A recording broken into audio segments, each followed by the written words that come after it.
Thank you. Thank you for that introduction. That was fantastic. That was fantastic. I don't know if I did all those things, but I'm going to take credit tonight. It is really my honor to be here this evening, and for a couple reasons. One, just to come back home. You know, this is where I went to high school. My father, who's in the audience, my stepmother, my wife, Maya. This is where, you know, some of the things that Jackie mentioned all started. So it's an honor to come back to that. But more importantly, it's an honor to address the class of 2010. And that's who it's about today.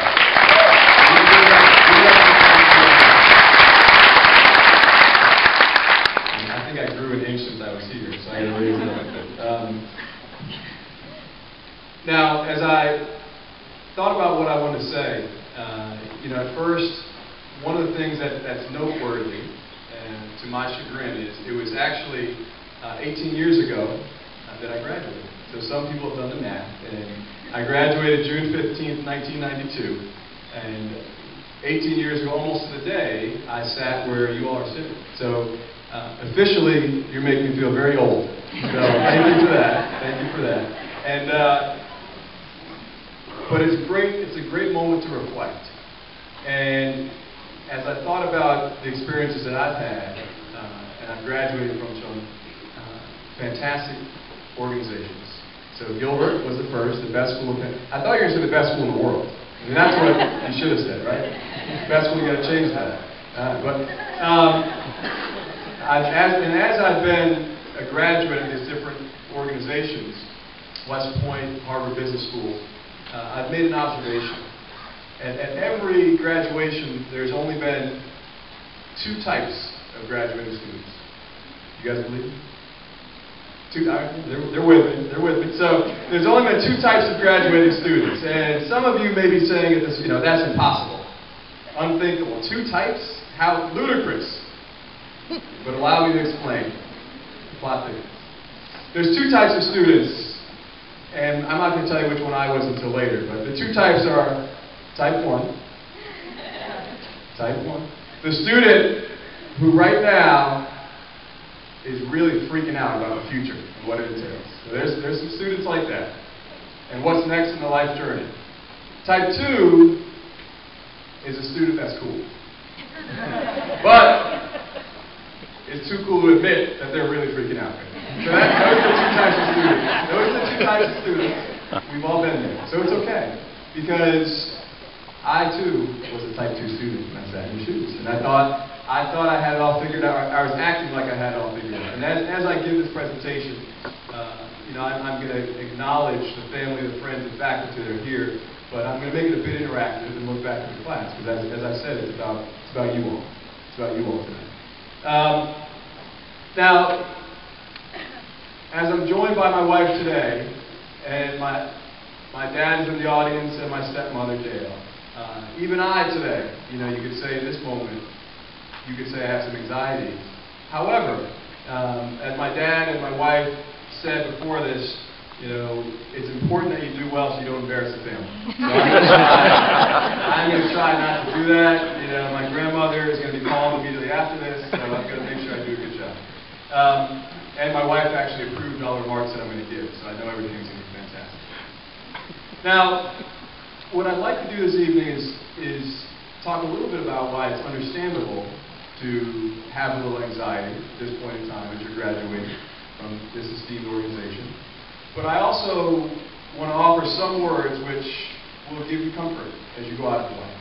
And, you know, one of the things I've thought about, and I've been had the distinct honor of speaking to different groups, and I've had, you know, the honor of sitting in the shoes where you guys are and having, you know, many people address us. And it's important that, for the rest of your lives, by the way, whenever anyone's in front of a microphone speaking, ask yourself, you know, what's in it for me? So you can be a little selfish. So as I thought about this, that's a question I asked. As I thought about this, what I wanted to do is try to give you something that 18 years ago, as I sat where you're sitting, you know, I wish someone had given me a little bit of it. And a lot of it I got, but I wanted to distill a few things. Now first, the anxiety that you're all feeling. The reason that there's anxiety for any of us as we make a big transition in life is because life is full of change. You know, it's probably cliche to say it, but you know, some would say the one constant in life is change. And as I look back at the past 18 years since I graduated, by the way, who was born in June of 1992? I gotta ask. Who was born in June? Oh, you were born when I graduated. You were born. I'm really old. Thank you. Wow. I had to get that off my chest. But as I look back at the past 18 years, as I think about the change, it's been phenomenal. And there's been things that no one could have anticipated. You know, even the smartest of folks in the room. When I think about technology, the internet did not exist 18 years ago. I know some of you probably don't believe that, but the internet did not exist 18 years ago. There were no iPods. Who's on Twitter? Someone said it. I heard it. Twitter did not exist. No iPods, no iPhones. I know it sounds incredulous. And as you think about just the advances in technology, it would have been hard to anticipate that. And that change, at times, when you go through it, can bring about angst. Economically, you know, who could have anticipated the internet bubble? Who could have anticipated the global recession that we're just coming out of? You know, some of the toughest financial times that the country has seen in over 70 years, since my father was growing up, right? No, that's not. Who could have anticipated that, the global recession? When it comes to the world of politics and government, you know, and conflicts throughout the world, who would have predicted we would have gone to war several times and been attacked in our soil on 9/11? Who could have predicted Katrina? And even now, some of the earthquakes in Haiti. You know, some of these traumatic events happen, and you can't predict them, and that's why at times you feel this angst and this anxiety. On a softer note, pop culture and socially, who could have predicted American Idol? Nobody. Who could have predicted Twilight? Any Twilight fans? I know, yeah, I knew that one. The guys are not fit. And who could have predicted that people would be trying to figure out which side of his head is Justin Bieber going to comb his hair over? Who could have predicted that? Who could have? And so as you think about all these changes and dramatic shifts, you know, it's okay because in another 18 years, there's going to be many other changes that today, none of us will be able to predict. However, and I said this in the beginning, you know, I want to give you a sense of calm as you go out into the world, and as you all do amazing things, which I know you will. And as you go out into a world that is changing faster and more dramatically than ever. And as I thought about the question I asked when people were speaking, you know, what's in it for me, and what can you take away from it, I wanted to give you a few things which I think as you leave here, you can equip yourself with to gain confidence. And there's three of them. The first thing, and these are things that no matter how much change, how much tumult, and how much dislocation occurs in the world, these three things don't change. These are your anchors. These are things you can take with you throughout your entire lives. And I found them to be true.